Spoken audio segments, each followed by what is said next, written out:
IL-76 airlifter कितना महत्वपूर्ण है, यही समझने के लिए, इसका इतिहास समझने के लिए आपको सीधे लेकर चलते हैं मेरे सहयोगी सचिन के पास। जी बिल्कुल, हम आपको बताते हैं कि इसका इतिहास दरअसल कितना पुराना है। IL-76 एक रणनीतिक एयरलिफ्टर है। इसे बनाया है मालवाहक के तौर पर, लेकिन इसे सेना में भी शामिल कर लिया गया। 25 मार्च 1971 को IL-76 ने पहली उड़ान भरी थी। आज से तकरीबन 37 साल पहले यानी कि जून 1974 में रूसी सेना में इसे शामिल किया गया था। रूस, यूक्रेन, भारत में यह इस्तेमाल हो चुका है। IL-76 का इस्तेमाल यूरोप, एशिया और अफ्रीका में भी हुआ है। वापस आपको ले चलते हैं अदिति के पास।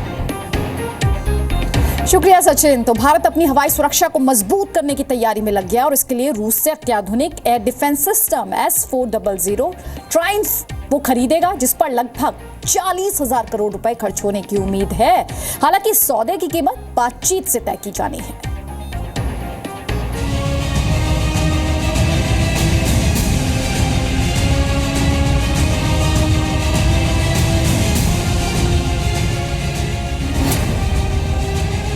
एयर डिफेंस की नई दीवार S-400 ट्रियम्फ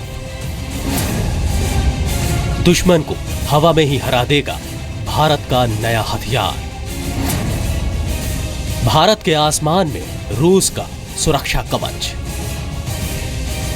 जी हां, भारत ने हवा में सुरक्षा के लिए S-400 ट्रियम्फ की 5 यूनिट की खरीदारी का फैसला किया है।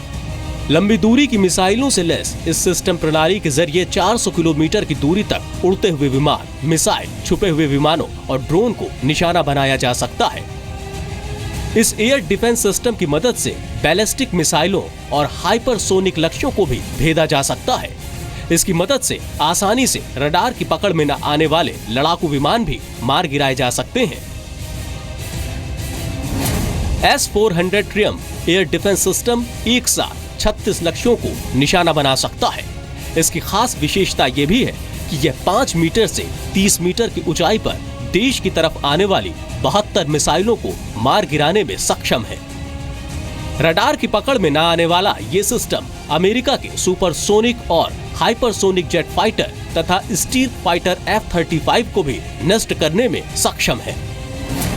इतना ही नहीं, सिस्टम 600 किलोमीटर दूर मौजूद किसी भी तरह की मिसाइल या लड़ाकू विमान का पता लगाने में सक्षम है।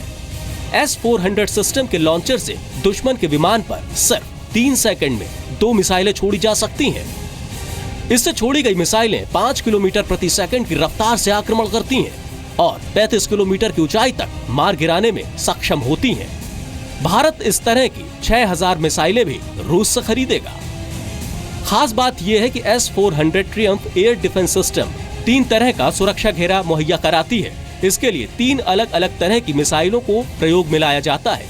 ये सिस्टम दूर से चलाई गई मिसाइलों को उपग्रहों की मदद से भांप लेता है और खतरा महसूस होते ही उस पर मिसाइलें दाग देता है। तो अब भारत के दुश्मनों को ये समझ लेना चाहिए कि न जमीन पर, न पानी में और न ही हवा, भारत को नुकसान पहुंचाना उसकी हद से बाहर की बात है। ब्यूरो रिपोर्ट, जी मीडिया। और इसकी क्या खासियत है, जानने के लिए एक बार फिर से रुक करते हैं सचिन का। शुक्रिया Aditi. S-400 anti aircraft missile system है। इसमें सुपरसोनिक और हाइपरसोनिक मिसाइल लगी होती हैं। दरअसल लक्ष्य को निशाना बनाने में ये अचूक होती है। इस सिस्टम की गिनती दुनिया के आधुनिकतम एंटी एयरक्राफ्ट हथियारों में होती है। इस प्रणाली के विकास की शुरुआत 1990 के दशक में हुई थी। 1990 में इसे रूस की वायुसेना में शामिल किया गया था। S-400 ट्रायम्फ नई पीढ़ी का एंटी मिसाइल और एंटी एयरक्राफ्ट हथियार है, जिसे रूस के अल्माज जो सेंट्रल डिजाइन ब्यूरो ने तैयार किया है। ये प्रणाली 3 तरह की सुरक्षा का घेरा मुहैया कराती है। जी अदिति। शुक्रिया सचिन।